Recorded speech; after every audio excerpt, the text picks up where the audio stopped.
যারা মাছ দিয়ে শাক রান্না করা খেতে পছন্দ করেন, আশা করছি আজকের রেসিপি তাদের জন্য। নতুন একটা রেসিপিতে সবাইকে স্বাগতম। আমার আজকের রেসিপিতে থাকছে রুই মাছের মাথা দিয়ে পালং শাক রান্না। আশা করছি আজকের রেসিপিও আপনাদের ভালো লাগবে। চলুন তাহলে দেখে নেই পুরো রেসিপিটা।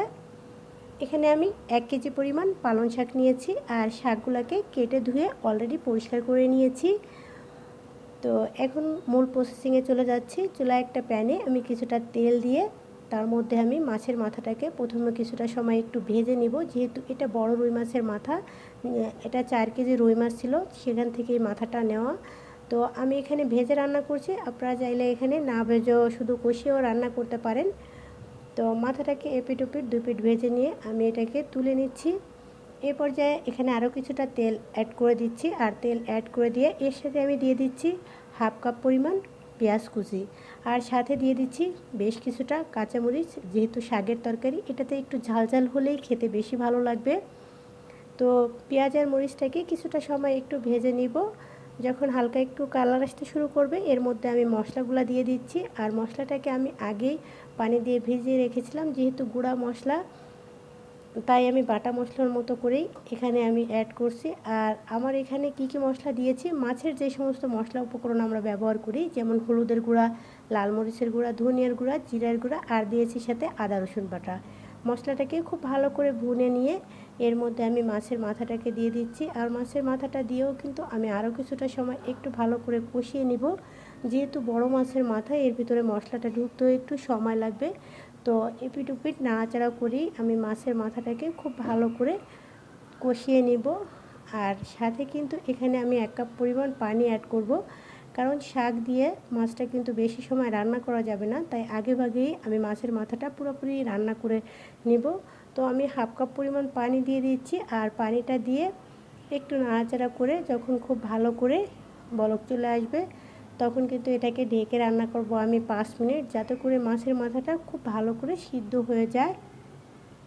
তো এই ফাঁকে সবার কাছে ছোট্ট একটা রিকোয়েস্ট করছি, যারা এখনও পর্যন্ত আমার ভিডিওটা দেখেছেন, একটা লাইক দেননি, প্লিজ কষ্ট করে একটা লাইক দিয়ে দিবেন, আর ছোট্ট চ্যানেলটার পাশেই থাকবেন।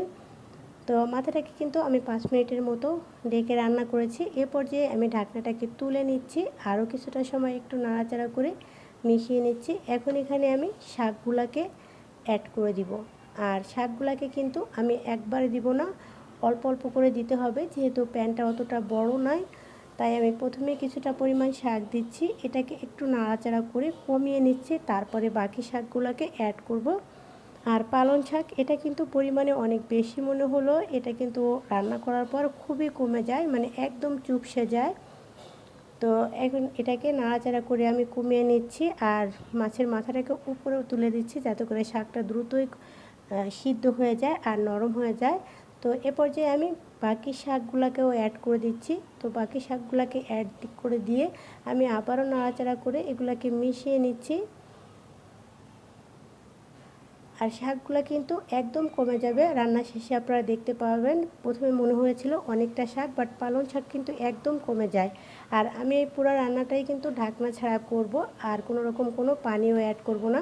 অলরেডি কিন্তু শাকটা একদম কমে গেছে, আর আমি কিন্তু এখানে কোনো রকম কোনো পানি অ্যাড করিনি, ইভেন কোনো ঢাকনাও দিইনি, কারণ ঢাকনা দিলে পালং শাকের যে সবুজ একটা কালার, আমার মনে হয় কালারটা একটু লালচে ভাব হয়ে যায়।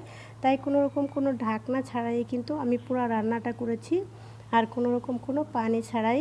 অলরেডি কিন্তু আমার রান্নাটাও হয়ে গেছে, আমি খুব বেশি সময় রান্না করিনি, খুব অল্প সময় রান্না করেছি শাকটা দিয়ে।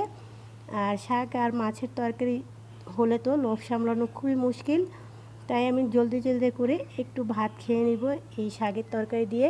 আর আমাদের এখানে পালং শাকটা খুব বেশি পাওয়া যায় না, যাও মাঝে মধ্যে পাওয়া যায়, সেটাকে আমি খুব যত্ন সহকারে রান্না করি আর মন ভরে এটা দিয়ে ভাত খেয়ে নেই।